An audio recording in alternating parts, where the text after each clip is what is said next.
Some people appear to have known the imminent future on that fateful day. FEMA had arrived in New York on Monday night, ready for a bioterror drill. Spokesman Tom Kenny to Dan Rather.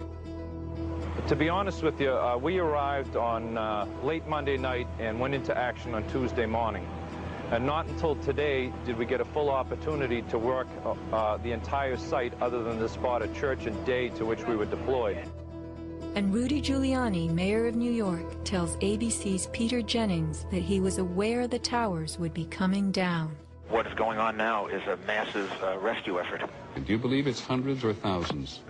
I really don't. I really don't want to say right now, Peter. I think it's going to be a horrible number.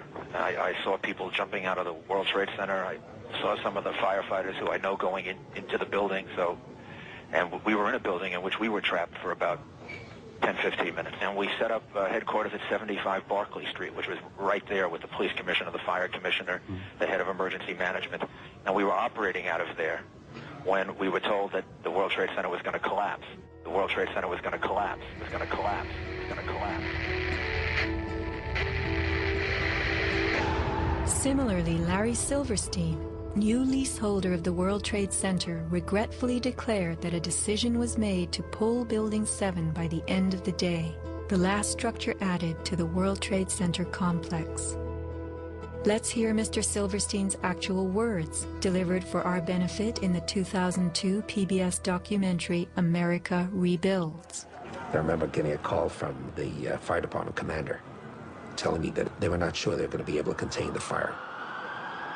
And I said, we've had such terrible loss of life. Maybe the smartest thing to do is pull it. And they made that decision to pull, and then we watched the building collapse.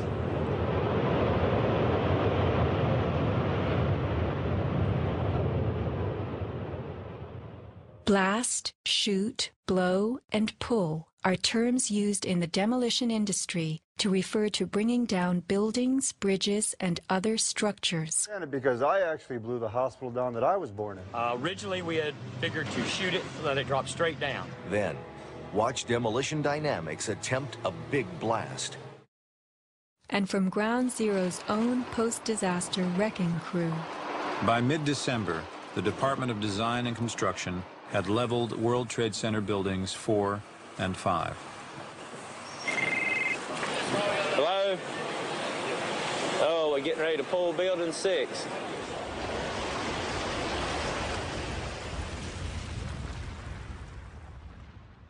Silverstein, a commercial real estate tycoon with international political connections, acquired a 99-year lease on the World Trade Center complex in the spring of 2001. Throughout the summer, he reworked the insurance policies on his new property, making sure that it was covered for acts of terrorism. Explicit in the lease agreement was Silverstein's right to rebuild the complex if it were destroyed. After 9/11, Mr. Silverstein fought his insurers in court to obtain double his policy limits for the destruction of his property, maintaining that the double hijacking constituted 2 disasters caused by terrorists, not just one.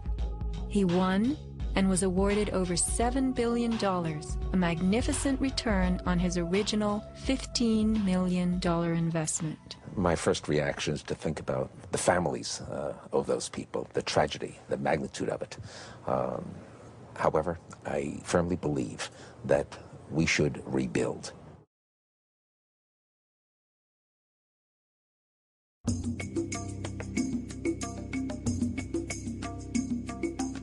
Just in the last few seconds, another building, building number 7, one of the buildings in support of the World Trade Center towers, has collapsed. World Trade 7, functioning as the command center for the complex, housed giant diesel backup and oxygen systems, the mayor's protected emergency bunker, and offices for the CIA, Secret Service, Department of Defense, and Securities and Exchange Commission. Its other tenants were insurance companies, brokerages, and banks. No plane hit Building 7, but at 5:20 p.m. on September 11th, it collapsed in a heap on the ground. Some damage to Building 7 is said to have been caused by debris from Tower 1. Though this New York Times article tells us Building 7 burned like a giant torch, the only visuals that exist are of unidentified smoke and a few small fires. Compare this to the wallop sustained by World Trade Center 3, 4, 5, and 6. Positioned right below the towers, damage to the surrounding World Trade Center buildings was infinitely worse. Still, the structures held up. But somehow, rescue workers knew that Building 7 would fall. You hear that? Keep your eye on that building. It'll be coming down soon. A 47-story skyscraper, Building 7 folded neatly in 6.5 seconds. A textbook descent right into its footprint. Silverstein Properties now tells us that its owner was referring to the team of firefighters inside the building when he spoke of the decision to pulling the firemen out of harm's way. However, there were no firefighters in Building 7, according to FEMA, NIST, and Fire Chief Frank Fellini. They were ordered out at 11:30 that morning. 6 hours later, the building came down. You know, we heard this sound that sounded like a clap of thunder. Turned around, it looked like there was a shock wave ripping through the building, and the windows all busted out, and it was horrifying. About a second later, the bottom floor caves out, and the building followed after that. Radio host Alex Jones notes the mark of a classic implosion. This is a photo taken 1 second into Building 7's collapse. Notice the crimp. If we look at other controlled demolitions, we see that they first blow one of the central columns so the building falls in on itself. If you don't do this, the building falls outward and can damage surrounding structures.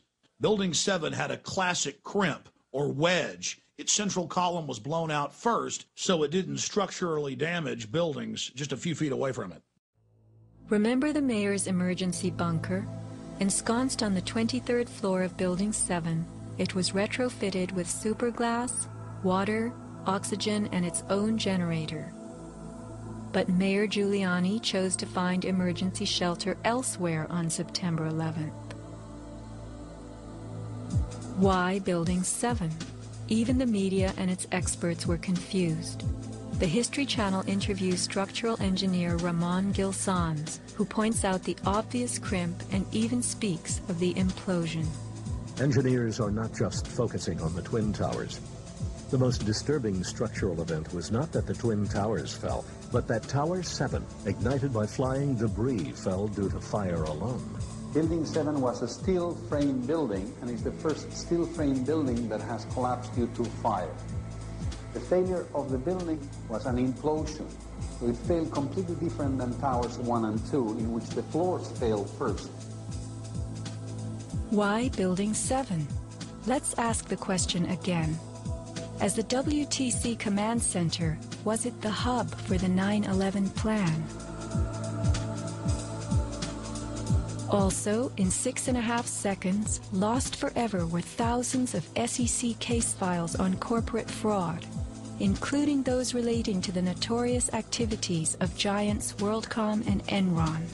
A few indictments for stock fraud, but what of the $70 billion California electricity swindle? It disappeared.